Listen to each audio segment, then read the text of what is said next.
Isiah, you conversely on the other end are you've been an end user, and now you're managing end user because you've been promoted recently. So congratulations Thank you. on that. Thank you. But having straddled both sides of the user experience, meaning you've been an exact user, now you're managing a team that's using it. What have you seen in terms of the new trends and new opportunities that we've been able to garner from technology and now again, coupled with standards? How has that changed for you? And would you say there's anything is it more relative to you because you're a younger generational cohort, or are these things that have been a little bit of a challenge for you in terms of the adoption that Jessica was just talking about? Yeah, everything you stated kind of ties in. For me, being able to work from lease consultant all the way up to community manager now, I've seen every aspect, I've seen every role and kind of how it works. So it's been very, very beneficial for me. Being able to connect with the team members on certain new things that may come into place, understanding where they're coming from, and always having an open mind with it. But also, I think the main thing for us is putting everything into action that you guys are letting us know about. Yep.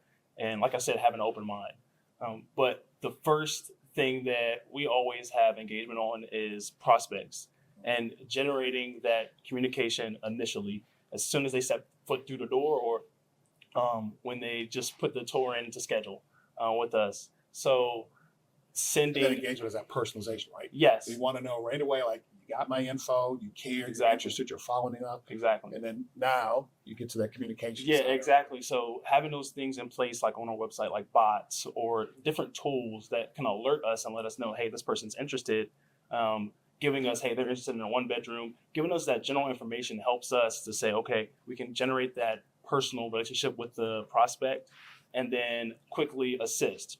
And then by the time they step foot through the door, they already have an idea of what they want, and it makes it an easier conversation and tour in full. So And as I said earlier, there is the user experience that we have to be conscious of as a brand, meaning how does it work for you? I can, as I often say about myself, I can be 50,000 feet in the Ivory Dome saying, this is a great idea. I think everybody can do this. But you guys in the field keep us very honest, and we have to be very thoughtful about each role and how they can execute some of these things we're thinking about. But most importantly, are they really truly solving for gaps? right. And we go through lots of processes, whether it's focus groups and surveys with you all, to ensure that we are positioning something that truly is going to make things efficient for you. Given the changes that we've had in the last couple of years with technologies and standards and data, what impacts have you seen from the adoption standpoint? Are you finding, and I asked Jessica that from our RPM role and how she manages and hold people accountable, but you're on site with the everyday front-facing customer. Yeah. How has the implementation of new technologies and standards been an impact for you, both as a manager and then certainly when you were a leasing consultant? Yeah. Always initially, when you start to add new things, like Jessica was saying, you get a little bit of pushback. I know for me, when I was a lease consultant, when you start telling me new things that are getting added in, it's like, I got too much to do. I have these follow-ups. What are you doing? Exactly. It's like, hey, now you're adding more to my plate. Yeah. So there's always that, and still get that pushback, obviously. But you also, once you start implementing it and you start seeing the benefits from it, it's super helpful, and they start like, oh, this is easy. This is actually like eliminating things off of my task for the day. I know for us, we've been kind of piloting a new text messaging pathway for our residents and communicating with them. And initially, it was like, text messaging for residents? We're already getting crazy emails. How are they going to be texting us? How is that going to work? Manage, right? Exactly. But it's actually eliminated the amount of emails, eliminated the amount of communication we've had to have with the resident. And it's actually built a better relationship with the resident, eliminating resident retention, and resident satisfaction in general has increased. Yeah. Just from those kind of like quarterly, monthly check-ins, things that we probably never even hear from a resident sometimes throughout their whole time, just because they're a quiet resident. But now we're getting engaged with them, and they're like, oh, they do care. They're checking in on me. Yeah. So those little things help. And although in the beginning it can be like, oh, this is another thing I have to do, but that little thing helps with the broad aspect of things and retaining that resident. Yeah. And I think what you're underscoring is what I call the adoption phases. Yeah. And there's 4 adoption phases, usually when you're rolling out technology that your end user will go through. One, you're going to have early adopters who are like, yes, I love this. This is exciting. And also think of when there's new products that come to market, they're your friends who are going to spend $9,000 on this great new phone because they just got to have it. Then you have adopters that say, okay, this is now standardized. I now understand it. I know there's a deadline. I'm going to do it. Okay, got it. And as they go through their maturity, they get more comfortable in what you describe, where it's like, okay, I see the value. I see how it works for me. Then you have late adopters who are like, oh, yeah, I know I'm supposed to do this, or I know I should buy this, or I know I got this outdated phone. Let me get it. And then you've got resistors who just have challenges with it. And sometimes you see that more in generational cohorts where, hey, if there's a new technology and I'm older, which would be me, you may have a little bit of a challenge about it. But there's ways to foster that adoption with them through training to help make sure that everybody goes through that adoption phase. Yeah. But typically what we find, and I found here at Kettler, that it takes about 13 to 16 months for full adoption of a standard in a technology to be enabled. Question for both of you, as we fast forward and look down the road, kind of want to query your philosophies on some things. One is AI is going to open up a world of all sorts of stuff. And with some of my partners in my department, we've been trying to wrap our head around it. And some days it makes our head hurt. It's exciting, but there's a lot to think about and a lot of considerations with that. As you guys have started sort of that first phase of implementation of technology and the standards that are coupled with that, what do you think that's going to give us in terms of opportunity in the future with AI? How is it going to make your roles more efficient, or things that you're looking for to make your roles more efficient? Now that you're getting more, as you described, once you start using it, you really start to understand what that full value is and how you can apply that back to the customer and your daily workloads. So I'll start off. So for me, again, technology, love it. In my personal life, I'm constantly using AI. I have it on my phone, and so I'm asking, how do you prepare this meal? How do you do this? Does this couch look good over here? Or should I you like it so much that you sent me something 2 months ago, and I thought it was fraud. And I was like, I'm not clicking on that. And it just was like 2 months later, did you get that link I sent to this auto? I'm like, oh, that was you.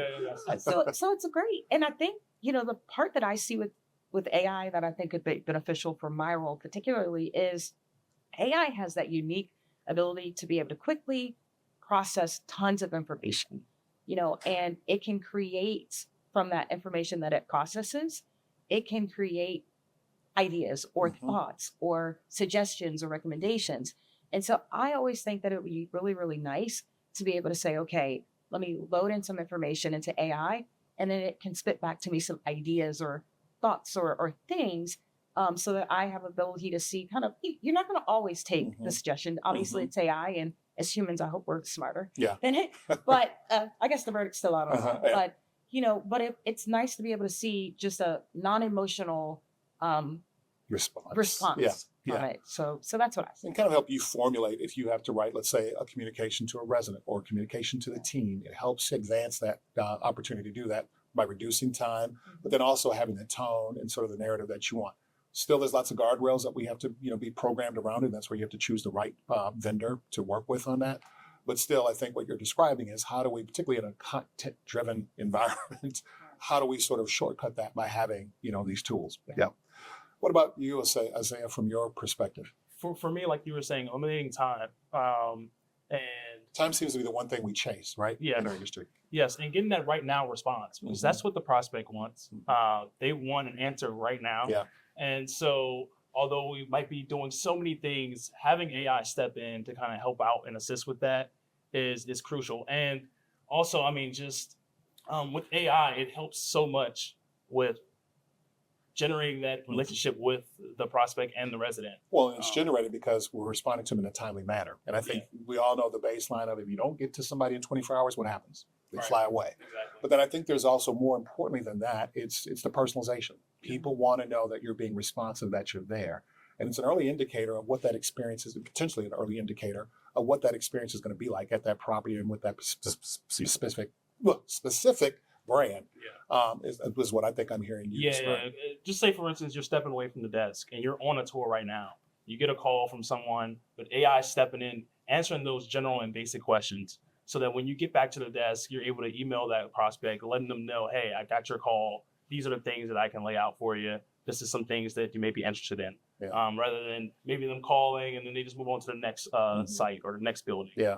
And I think it can also have some value, right? Sometimes if you have someone that needs to fill in at the property, and having AI kind of geared all the knowledge of the property, they can quickly type in how many one bedrooms do we have, or how many this do we have. So it can be an easy transition or tool to be used for something like that. Which is a good point, I think, in illustrating for both of you as two different users in operations.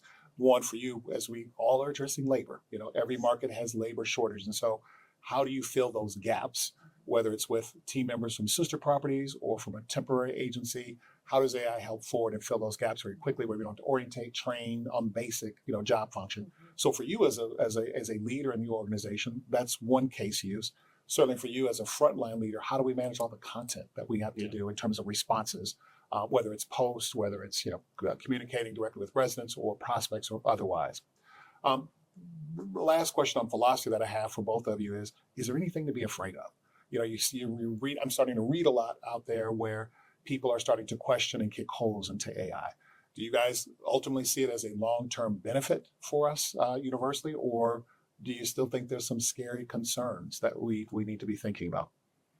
I think for us on the on-site team, it's, yes, there's a little bit of hesitance just because you lose a little bit of that personal factor, you feel, but then also it helps in a lot of different ways as well. Like I said, eliminating time, and being able to instantly get that answer for them. And also, like in the DMV area, we had a bunch of snow. So like when when you're not in the office, you're still able to get a call and you get that answer. But also that personality coming through the phone, getting that actual person. I know that's one of the things that a lot of us are hesitant about, but as we keep kind of going through the months and the years, I think it'll kind of get a little bit more advanced. Yeah. And I think from my end, I'm not afraid, right? Because I love technology. You'll try it. I'll try try it it. once, right? I'll try it till the wheels fall off. But I think the thing that we have to be careful with, even like I'll use AI on my phone, and sometimes I'll put in something and I'll question what it says, and it says, "Oh, I'm sorry, I'm still learning.